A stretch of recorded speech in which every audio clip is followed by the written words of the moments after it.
Hi,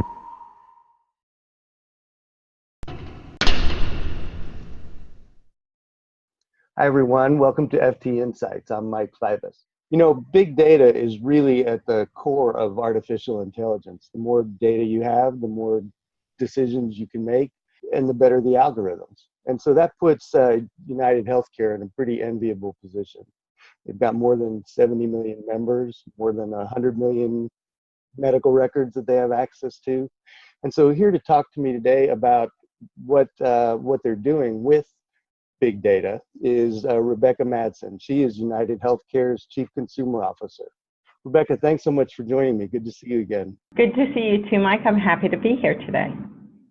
Yeah, so give us an idea of the kind of learnings that you're doing with all the big data you have.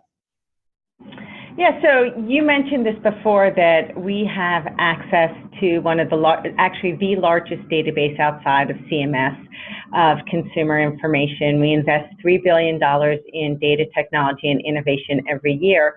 But what's so important about thinking about digital and data and technology is that in the absence of understanding the people who use it and how they're using it, it is just digital or it's just a tool. And so a lot of what we've tried to do is really understand who our population is and how we can effectively meet them and give them the experiences that they want and use data and information to make those more effective experiences and help them make smart choices.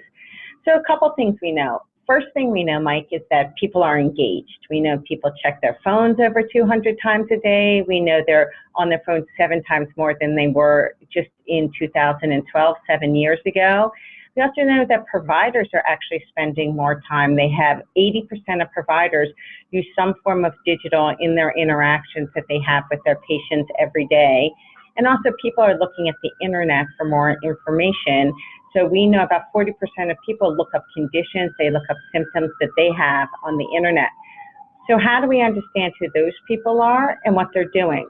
And so I'll walk you through a couple of examples. So one is, for example, that we know 59% of what drives the consumer's experience is cost and coverage. And if you look at why people call into the call center, it's 98% of the reason. So how can we help them in that process? So for example, if they get a claim, we have a personalized claim video. It explains that claim, something simple, but something relevant to them. And then we know 2/3 of people go out of network and they don't even know that they're going out of network. How do we help them in that process? So we have a piece of a tool called eHub. And when a provider checks eligibility about 3 to 5 days before somebody is going to come see them, we then get a trigger that says that provider is out of network. And we reach out to the member directly to help them have a different kind of experience and make sure they're aware and say to them, hey, you may be going to see an out-of-network provider. And so just from that simple activity, we've seen about 6 to 8% redirection. But even if somebody does choose to still go out of network, at least they're informed. So how do we know that consumer and help them make different choices? And then there's, of course, all the different things that we're learning in real time about people's behavior. And that's when you talked about big data. You know, are people going to the emergency room? What is the real-time data on the medications that they're taking? Not only what are they taking, but are they being compliant with programs? How can we use that to reach out to people? And how can we use that to more effectively partner with providers to give them information? Yeah, let's start with the, with the call center. As you said, most of what drives folks is costs and benefits, and those are changing now. So as things go to higher deductible, there's a lot more higher deductible than there were a few years ago. Are you getting more calls? Are you able to handle more calls and effectively work through things? Well, I think the advancement of digital has really helped people with a lot of the self-service questions they have.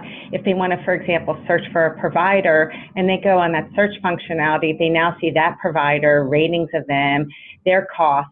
But we've really transformed our call experience into a model we call Advocate for Me to enable true advocacy. So we know you, Mike, before you call. So when you call us, we know, for example, if you have a chronic condition, how do we get you right to a clinical, what we call a tier 3 advisor who can help you with your clinical issues?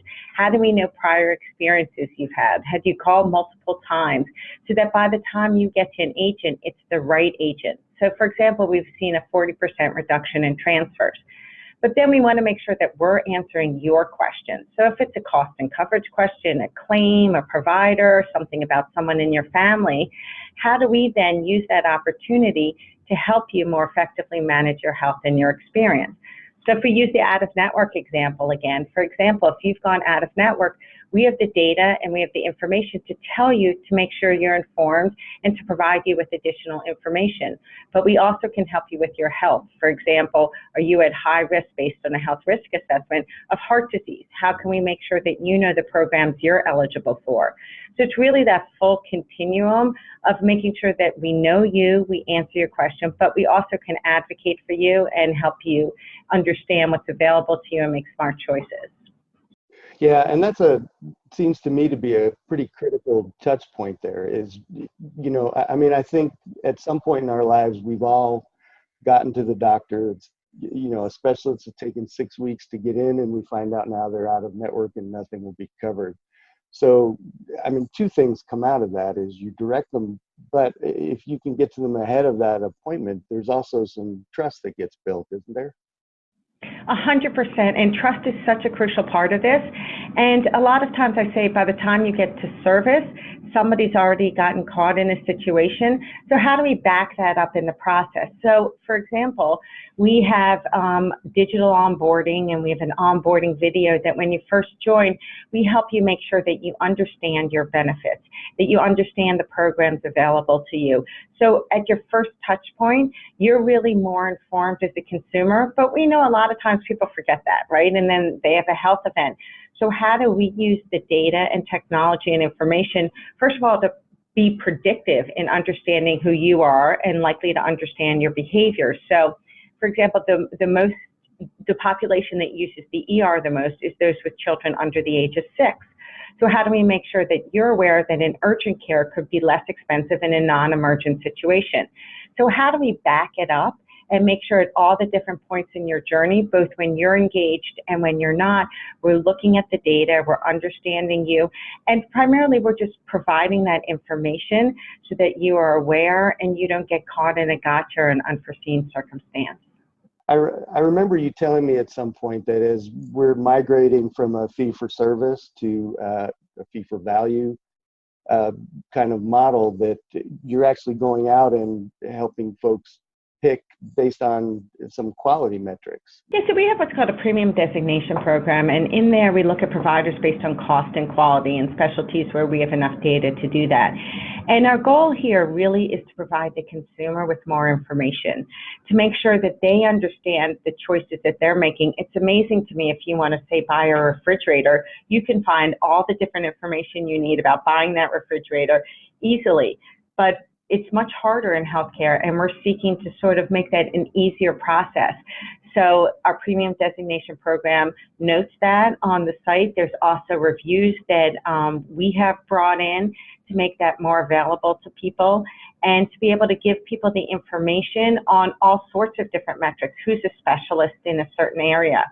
And then you couple that with the outbound that we do in terms of nurse calls and other pieces of information, a cancer support program, for example. If you were just diagnosed and we know that, how can we use that data to connect with you to get you the care that you need and really be your ally and supporter along that journey? I'm envisioning, based on what you said, sort of Yelp reviews of the doctors. Is it like that? Yeah, I mean, it's a little less like that in terms of they're not random people putting information. It is through a partnership that we have where we get the information that's all, from multiple different consumers, but it's less of a give and take than Yelp. Well, somebody's going to, write in when they had a bad restaurant experience or something, and more about how the data is culled and presented to the consumer. That's sort of the star rating, but the cost and quality information I was referring to is all based on the aggregation of data with societies that are, so the Cardiology Society, what are their standards of excellence? How do we look at cost across the continuum? How do we take this big data and boil it down at an individual level, but look at the experts in their fields, make sure that we understand what the clinical guidelines are for any specific specialty, so we know that the information we're giving is sound based on the people who know it best in their clinical field. Okay, cool. So the digital transformation in healthcare, I mean, clearly we've talked a lot about navigation, and some other key areas, of course, are engaging folks with conditions, whether it's post-acute or chronic, and then the healthy, or at least the not sick or not yet sick. Other than those three areas, I guess, to start, am I missing anything?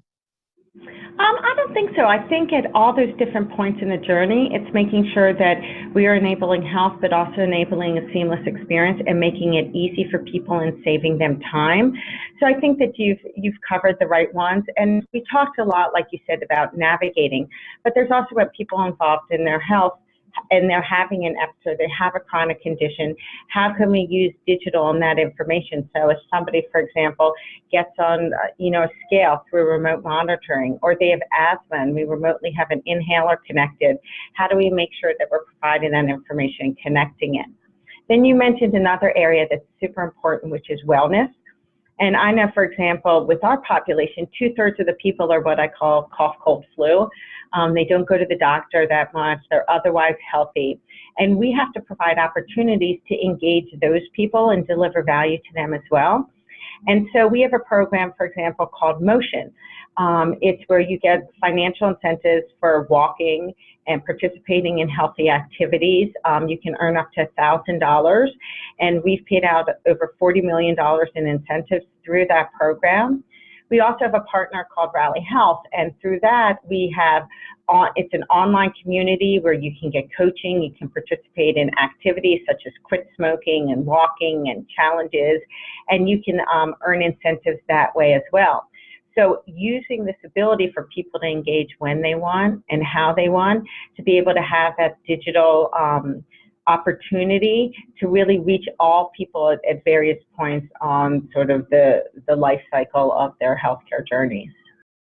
Yeah, I'm very familiar, as you know, with the Motion program. I'm a big fan. You love Motion. In fact, I'm wearing it now.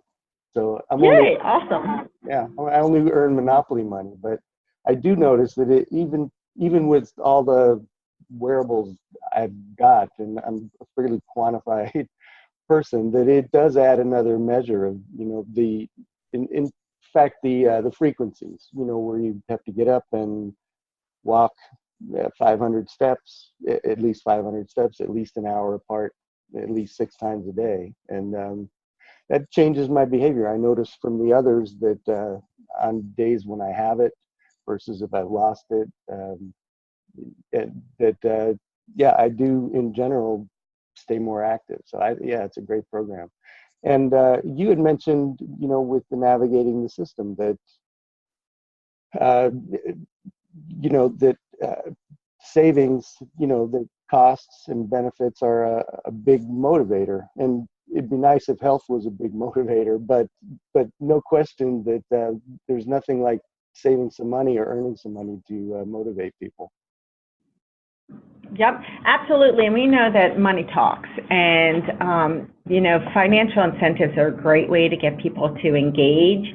And, we talked about the Motion program. We also have a weight loss program called Real Appeal. And, that provides that online engagement as well. But so much of what people respond to is being able to earn that financial incentive. So you have everything from, coins that our Rally Health partners use to the financial incentives we provide. So you also have employers giving out gift cards for healthy activities, but also certain behaviors. For example, if they want their employees to shop around and look at different benefits, you have some employers providing gift cards for that. And if you want to know the effectiveness of it, Rally has paid out over $1 billion in health-related incentives, but it's also good for the employer, because for the employer, it helps their population stay healthier, which reduces absenteeism, which is, more effective not only in managing medical costs, but in managing their day-to-day businesses. So it's really a win, and it's an opportunity to get people who may not otherwise pay attention to really engage. And I always say, to me, there's this one time in my neighborhood where Starbucks gave out free hot chocolate, and it was like a $3 hot chocolate, and there was a line all the way around the block. And I just said, why doesn't somebody walk across the street to the other Starbucks? But people are really excited to earn added incentives, and we've been able to leverage that in healthcare to help people with their health. Right. So remote patient monitoring is one way to have touch points outside of the clinical care. Do you have others that you're working on as well? It's one that's gotten a lot of interest from our consumer population is virtual visits or telemedicine. And we know, for example, 43% of people said that they're interested or would use a virtual visit. And it's an amazing way for somebody, regardless of where you are, so you're at your computer, you're on a tablet, you're on a phone, to be able to have that interaction with the provider. It's often less expensive than actually going to the provider's office. And not only is it good in terms of time and efficiency savings, but if you have remote or rural areas where you may not have an opportunity to get to a provider, or it's a long drive, or frankly, you have a chronic or acute condition where you can't actually get to that provider's office, it uses the advantage of technology to be able to have a conversation so you can still have that engagement in your health at a price point that is, reasonable for you when and where it's convenient for you. So I think it's really going to transform the healthcare system and the ability for us to be able to connect with more people at more different points in their healthcare journeys, and not just wait till people actually get sick and then they decide it's time to see the doctor. So it's something we're really excited about. And is it primarily for the cough, cold, flu folks that you mentioned earlier, or are there broader uses? Yeah, so there's a lot of technology that's been associated that people can use. So, for example, there's different things that you can attach to your phone where somebody can look down your throat and actually see something, or you can put something in your ear and you can see if a child has an ear infection. I think that right now we're at the very beginning phases of the ability of what it is for somebody to do. Obviously, if you have something that's more acute or more serious, or you think you have some kind of disease, the provider will be able to give you that information and then direct you to the appropriate level of care for you. And so, it's primarily cough, cold, flu. Obviously, if you don't have that important element of medicine where you have the palpitation and you have the ability to do additional testing, those more acute cases would be directed, but then they would be directed to who that provider thinks is the appropriate source for that member. So it's a gateway for more of those acute cases, where of course the cases where somebody may end up in an ER or just not even ask at all, the ability to have those conversations as well. Right. So when you look out 5 years or 10 years, and again, you're privy to a rich suite of data, both in size and quality. And what do you see as the low-hanging fruit right now? What do you think, man, we can really do something about that? There's a lot of things I think that we can do something about. I think the first and primary thing is how we get more people engaged. Healthcare is always amazing to me. I've spent 22 years in this particular company, in UnitedHealthcare, and my whole career in health, and just the fact that people aren't as engaged. And so how can we continue to deliver them different innovations like a virtual visit, or be able to give them the tools and information to manage their own health and to be able to get more engaged in the system? And that not only helps our employers for lower costs, it helps consumers by being more active and more aware of what's going on with their health. And it really gets people through that navigation phase as well. And I think that's going to move the industry forward. Also looking at social determinants of health and people's behavior and what drives their behavior and their ability to access the system, I think is really going to be transformative. And then how you do this connectedness across the system. So you don't just have data and technology and then people picking up the phone. How you really think of this omni-channel approach, that the consumer is at the center, and that we, and we being the insurance provider, the providers who deliver the care, all the different touch points that people have in the system are more coordinated. So for example, one thing we're working on is an individual health record. And so if you think, Mike, you go to the doctor, that doctor only knows the information about you based on your interaction with that doctor. How do we now have that information across all that patient's different experiences, the medication they've taken, other doctors they've seen, other activities they've engaged in? And so you as the provider have that all centralized in one place, and you as the consumer can see your full health record and your experience. And I think that's going to be really transformative, creating that connectivity across the system and enabling people to deliver better, more effective and safer care. Yeah, that's a great point.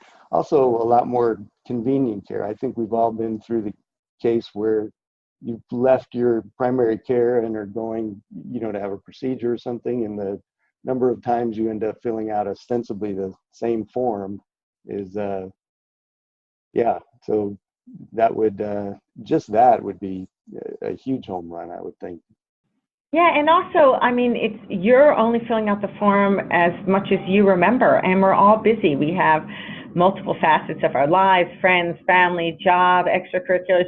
You can only remember as much as you remember, and having a system where all that information is aggregated and provided to the provider, they can see things that they might not know. And if you think of it at the simplest level of sort of drug-to-drug interaction, right? How do you know the full extent of the medications that person has taken? So it enables a lot of convenience, which is really, I think, the consumer value. But from an overall ability to understand and look at someone's health, I think it's going to really transform what we're doing as an industry. Right. Yeah, no question. Rebecca, what can't you believe I didn't ask you?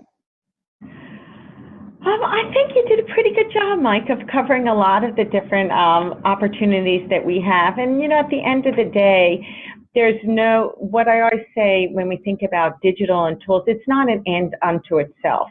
It's an enabler of an experience, and it's an enabler of providing information for people. And I think the key to success here is really understanding no two people are the same, and it sounds like a cliche.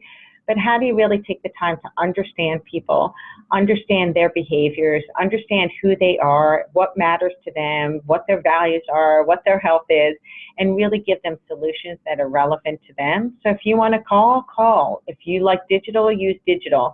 And there is no one-size-fits-all answer to everything. Healthcare is complicated, and by attacking it and looking at it from multiple different perspectives, I think it will create an opportunity to have a better experience for all consumers. Excellent. And good timing, by the way. The motion device just tapped me on the shoulder to get up and take a walk. I made that happen. Well played. Rebecca, thanks once again. It was great to have you. And thanks to all of you for watching. Until next time, bye-bye.